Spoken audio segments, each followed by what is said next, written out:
issued a severe thunderstorm warning for southwestern Utah in north-central Georgia, southeastern Murray County in northwestern Georgia, until 4 p.m. Eastern Daylight Time.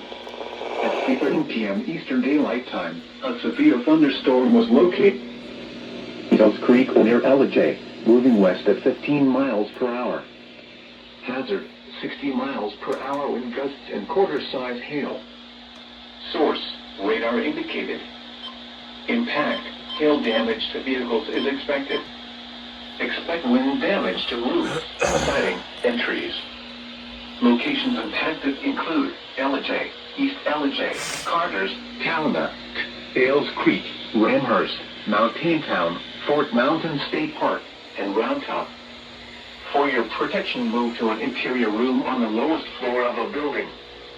If you see wind damage, hail, or flooding, wait until the storm has passed, and then call the National Weather Service toll-free at 1-866-7-634-466 or tweet us your report at NWS Atlanta.